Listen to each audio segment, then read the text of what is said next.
আসসালামু আলাইকুম। বাংলাদেশে কিছু মৌলবীর দলবল বলে গান হারাম, আর তারাই গান লেগেছে। কাপন আমার আপন, কবর আমার সাথী, সেই কবরে যেতে হবে, রবে না কেউ সাথী।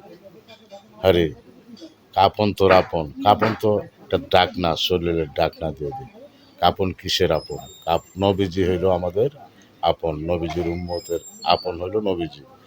নবীজি আমাদের পাশে থাকবে, শিওরে মাথার কাছে থাকবে। কবরে নিয়ে শোয়া দিয়ে আসে, বিসমিল্লাহে ওলাই মিল্লাদে রাসুল।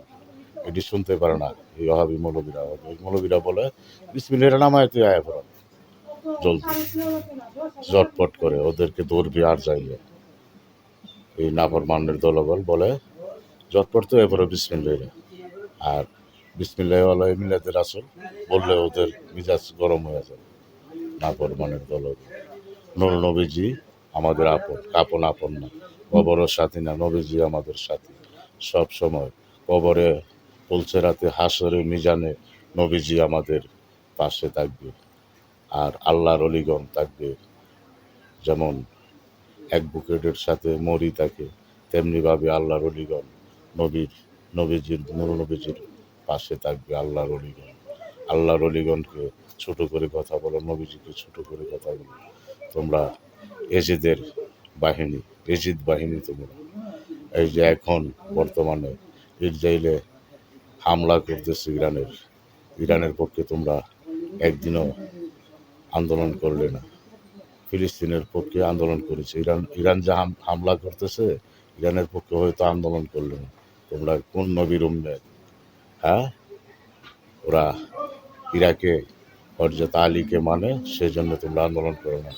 পাঞ্জাতন মানো না তোমরা, পাঞ্জাতনের বিরুদ্ধে তোমরা যারা আছো, ওয়াহাব নজির দল, যার বাংলাদেশে এই এই মৌলবাদ আছে, এটি আল্লাহর অলিগণকে মানে না, নবীজিকে নিজের মতো মানে। বলে নবীজি আমাদের মতন, নবীজির দুইটা হাত, নবীজির দুইটা চোখ, নবীজির একটা মাথা, পা ছিল দুইটা, আমাদের তো এরমই। হরিনাফরমানের দল, তোদের ওই মনে হয় না। নবীজির কি ছায়া ছিল? রাস্তা দিয়ে হাঁটলে ছায়া ছিল না? নবী নূর, আল্লাহর নূরের সৃষ্টি, নবীজির নূরে সারা জাহান সৃষ্টি, 18,000 মাত্র। সেই নবীজির সাথে তুলনা দেয়। আল্লাহর অলিগণ ইসলাম প্রচার করেছে বাংলাদেশে, আল্লাহর অলিগণের মাজার বান্ধব। তোমাদের পাশায় দিয়ে আইসাওলা বাস দেওয়ার দরকার।